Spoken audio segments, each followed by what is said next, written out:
E aí, pessoal, tudo bem? Hoje nós vamos falar do cenário macro para tentarmos entender se o Ibovespa realmente vai cair ou subir, tentar mensurar aí o risco de recessão ou não, tá? Então, algumas notícias acabam também influenciando diretamente aí a Cosan, a Raizen.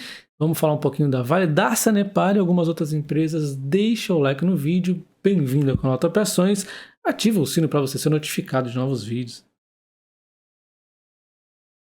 E a gente vê a Bolsa de Valores subindo aqui praticamente todos os ativos, né? Alta para todos os lados. Então, com o Ibovespa aí subindo 2%, recuperando os 100 mil, o dólar caindo 1,4%, muito aí puxado pelas commodities, né? O minério de ferro e o petróleo recuperando-se, né? Enquanto o mundo tenta digerir aí a questão da recessão, inflação.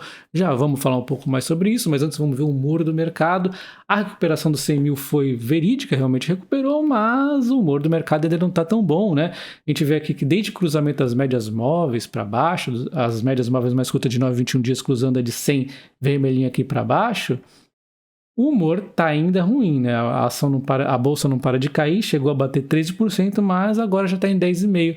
Uma leve recuperada. Será que aqui seria então um fundo, né? Tá tentando fazer um fundo? É verdade, que a bolsa está muito barata, né? Então, é aquilo, a gente não pode cravar o fundo. O que a gente faz aqui é tentar ver os fundamentos das empresas e tomar algum risco, né? Porque afinal, renda variável é risco, e risco de curto prazo, porque de longo prazo, esses preços aqui me parecem fantásticos, né? Então a gente volta aqui um pouquinho mais na questão aí do mundo, porque é isso que a gente tem que olhar quando a gente quer saber para onde vai o Ibovespa. Então a gente olha os Estados Unidos, continua aí com o humor recuperando-se, né? Então a gente vê o Dow Jones, o SP500 e a Nasdaq subindo aí 1,12%, 1,50% e 2,28% respectivamente. Então a Nasdaq subindo mais, com as ações de tecnologia dando os bons resultados aí, né? A Samsung empurrando todo mundo, o humor de todo mundo para cima, o mercado começa a dar uma animadinha. Eu realmente acho que talvez não devemos ter recessão mesmo. Eu estou mais acreditando que não vai ter recessão, e sim uma correção necessária, um ajuste de inflação, do que realmente uma recessão, né? Então a gente vê aqui o discurso do Fed também deu uma animada em relação a ontem, né? Que eles falaram aí a ata do Fed, divulgaram, né? Onde é precificado então 0,5% e 0,75% de alta de juros, totalmente o que todo mundo esperava, né? Exatamente esses patamares aqui. Vamos ver a inflação, e aí sim vai ser mais importante até do que essa ata. A ata ela sempre demora um pouco para ser lançada, então o mercado aqui está falando, mas eles nem falaram em recessão, as coisas mudaram na última semana, enfim, né? Eu não sei se mudou tanto assim. O Fed fala aqui de PIB robusto, que ele nem então ele está confiante ainda, mas vamos lembrar também que eles negavam a inflação, falavam que a inflação era transitória, quando era claro que não era, né? Mas enfim, na questão aqui do PIB eu confio neles, eu também compartilho do discurso que não devemos ter recessão, né? Mas é só minha ideia aí, né? Falando aqui do Brasil, né, que a gente também tem que olhar o Brasil, é o risco aí político, né? E a gente vê então aquela PEC que não me agrada muito, então PEC dos auxílios aumenta aí de 400 para 600 o valor aí do Auxílio Brasil, né? Zerando a fila dos beneficiários, tem aí o negócio do botijão, PEC, coisa para lá, coisa para cá, redução de combustíveis fósseis, e aí vem uma coisa importante, tá? O regime diferenciado para biocombustíveis. Lembra que eu disse que era importante isso acontecer para compensar aí as empresas de etanol? Isso aqui é super importante para a Raizen, para a Cosan. Então já dá uma equilibradinha aí. Se os combustíveis fósseis não vai ficar muito diferente os preços, porque está reduzindo o fóssil, beleza, mas está reduzindo também, teoricamente, né, via aí incentivo fiscal, os biocombustíveis, o que de repente pode até isso aqui ficar eternamente, né? Que a gente tem realmente que incentivar um combustível limpo, né? Ainda mais que o Brasil é muito forte no biocombustíveis. A questão da China, muito importante, China, né? Eles avaliam o pacote de estímulo de 220 bilhões, grana pra caramba, em venda de títulos para aquecer a economia, né? E aí, isso aí deu um fôlego para o mercado, um ânimo. É verdade que a China é muito misteriosa, né? A gente não sabe ainda o que está acontecendo com o Evergrande 100%, até hoje eu fico me perguntando. E essa lockdown aí, como é que está realmente a pandemia? Será que os números são verdadeiros? Eu sempre duvido um pouco, mas o que a gente não pode duvidar é a força chinesa, eles são muito fortes, né? Então, Olha só, eles têm a inflação deles, o mundo sofrendo com inflação e pelo menos o que a gente tem aqui os dados é de 2,1, né? Então, assim, eles teoricamente, segundo esse número aqui, eles têm essa margem para dar esse incentivo extra, né? Enfim, o mundo inteiro aí sofrendo com inflação, Brasil 11,7, os Estados Unidos 8,6, Canadá 7,7, aqui a Suécia com 7 ponto poucos também, a Alemanha com 7 ponto pouco, Itália 8, o Reino Unido aqui com 9,1, então a inflação tá pegando feio aí no mundo inteiro, mas a China ainda consegue resistir muito bem. Enquanto isso, a gente vê aqui, né, a questão do lockdown ainda fica essa incerteza, né? Será que vai ter? Isso aqui seria muito ruim, né?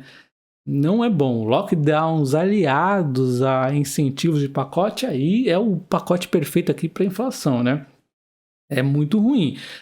Joga dinheiro na economia e depois se dá lockdown, puxa, isso aqui é uma combinação explosiva para inflação. Então, concluindo, né, o meu discurso de otimismo com a China, a gente lembra logo, né, das siderúrgicas que estão descontadas e, com certeza, né, da CSN Mineração e da Vale, né, a Vale que eu acompanho extremamente de perto, né, já tem alguns vídeos que eu falei dela, então ela deve anunciar dividendos, não anunciou em junho, deve anunciar em algum momento aqui. A Vale, ela costuma anunciar aqui, ó, o dividendo dela costuma ser no mês 9 ou no mês 8, né? E embora eu não tenha comprado Vale recentemente, eu já fiz esse compromisso de comprar Vale a preços menores, que é a venda de put, né? Então eu tenho bastante puts aí em aberto, eu fiz aí há uns certos dias aí 2 compromissos de put aqui com a Vale, né? A gente vê esse aqui, por exemplo, que vence no mês 8, é um compromisso de comprar a Vale a R$ 64,50, bizarramente barato, né? O mercado me pagou isso aí R$ 133, tá?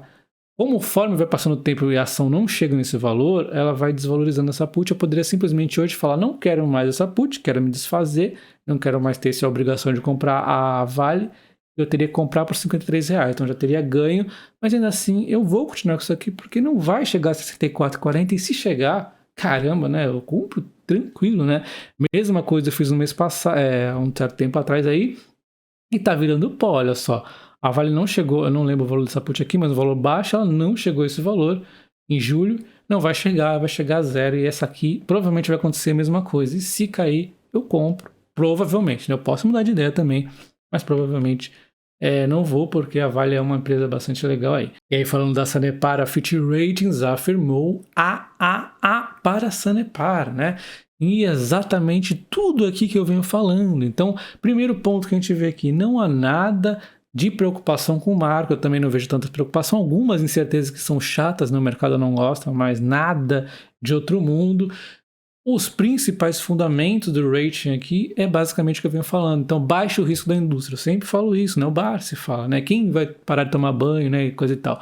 E, além disso, né? O volume vem crescendo bem em linha com o que eu venho falando. O que eu venho falando aí? De vez em quando ela dá um crescimento de 3%, é o que é esperado, mas eu gosto de trabalhar com que números aí que eu gosto de trabalhar? Exatamente 2,5. Então, esse ano aqui de 2022 é até mais positivo, mas os 2,5 é o que eu gosto de trabalhar como crescimento aí da Sanepar para os próximos anos, e é exatamente o mesmo número que a Fitch Ratings pôs, crescimento de 2,5, então não está inventando aqui, né? Nós temos a questão da crise hídrica que foi embora, né? Obviamente, temos o reajuste 5% já implementado em 2022, nós temos a questão da revisão tarifária que deve acertar o reajuste aqui da empresa, parcialmente. A gente nem deve ficar comparando tanto com a inflação, porque as empresas elas melhoram a eficiência, existem lá o fator, já expliquei tudo isso, né, como é que funciona, para compensar o fator dela ser um monopólio, tem esse ajuste, enfim, né, mas mesmo assim, ainda vai ser revisado provavelmente para cima no ano que vem, né, com a revisão tarifária, tá? Então, as margens robustas também é um ponto forte, né, uma empresa aí com margens melhores do Brasil nas empresas de saneamento que a gente pode investir, né? Nós temos aqui um gerenciável com fluxo de caixa negativo por conta, sim, da inadimplência, que está até pegando aqui ainda, né? 6%, tá dando uma incomodadinha, vamos dizer assim, mas não é nada de outro mundo, né? Isso aqui tende a ser recuperável, vamos dizer assim, né? Uma alavancagem extremamente conservadora, né?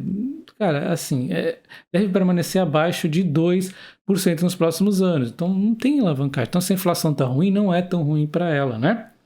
No índices de cobertura satisfatórios, então ela vai cumprir o marco aí com louvor, né? Com tranquilidade absoluta. a capacidade financeira dela foi aprovada também e as mudanças regulatórias são gerenciáveis, né? Então, a Fitch Ratings não incorpora impacto relevante do atual marco regulatório no saneamento básico aí no perfil de crédito da Sanepar. Eles estão, assim, vendo pela perspectiva do crédito, não vai atrapalhar muito aí a Sanepar, não deve mesmo, né? Então, eu continuo confiante aí na Sanepar. E falando em cotação da Sanepar, né, ela tá naquele momento que eu mais gosto. Então, assim, ela deu essa quedinha que eu ainda não considero uma faca caindo, tá no 17,70, é todo o cenário que tá incomodando, né? Eu tinha cravado aqui os 18 como interessante, Sanepar 11, e ela tá 17,70, o que é fantástico para longo prazo. Já tá um tempão lateralizando? Tá. Mas o que eu sempre digo aqui, eu sempre mantenho o mesmo discurso. Eu gosto de ação quando ela não é aquela faca caindo, que a gente tá comprando o negócio caindo, o humor tá ruim. Não parece ser ainda, pode ser que mude? Pode, mas aparentemente não. Os fundamentos futuros estão ótimos, ponto 2, esse é o mais importante na verdade, né? Os fundamentos. Então, o humor parece estar lateralizado. Fundamentos, fantástico. Então, por mim, se ela ficar aqui 5 anos, fantástico. Eu prefiro comprar barato, né? Se eu estou comprando uma ação para aposentadoria aí, para manter na minha carteira, por que eu vou querer que ela suba se eu quero continuar comprando ela? Eu só não estou comprando ela tanto assim recentemente, porque tem muita promoção na bolsa, né? Mas para esses preços, me parece uma excelente oportunidade. Quando a gente compara aqui com a Sanepar 4, né, ela também veio de uma alta e também essa queda aqui e está tentando se estabilizar nesses 3,60 aqui, 3,50 como um fundo, né? Não tem muito o que fazer, né? Quem pensar aí no longo prazo, para mim parece uma ótima, né? Aí eu vou falar da Ambipar, eu queria destacar como é importante você dominar a empresa que você investe, né? Então, assim, a Ambipar, ela está nesse processo de investimento infinito, vamos dizer assim, ela está querendo crescer, se consolidar no mercado, né, realmente. E é interessante. Só que eu, por exemplo, não gosto de investir nesse case, porque embora a gente entenda a atualidade da empresa, os números dela, será que você aí consegue fazer a previsibilidade aí futura da empresa? É um pouco mais difícil, né? Então é sempre importante você dominar a empresa que você investe para dormir tranquilo. E olha que eu falei da Ambipar como uma das boas empresas aí, Ismael, uma das melhores até, né? Mas tem que pensar muito no longo prazo, o curto barra médio prazo pode ser explosivo daqui a pouco, mas é difícil a gente conseguir precificar. Então ontem, né, o mercado gostou dessa fusão aí, essa nova empresa que elas estão fazendo, 10% subiu, hoje cai 3%, e olha só, a dívida aqui por EBIT, né, já está em 5,5, então a dívida está alta, né? A empresa não dá sinais que ela pode ficar agora de boa, só colhendo os frutos. Exige essa necessidade de investimento. E é muito difícil saber para onde vai, embora seja um setor, né, que a gente pode dizer que é meio não chega a ser revolucionário, mas é interessante, né? É para frente, é pensar para frente, é um setor aí promissor, mas é difícil a gente cravar os números da Ambipar, né?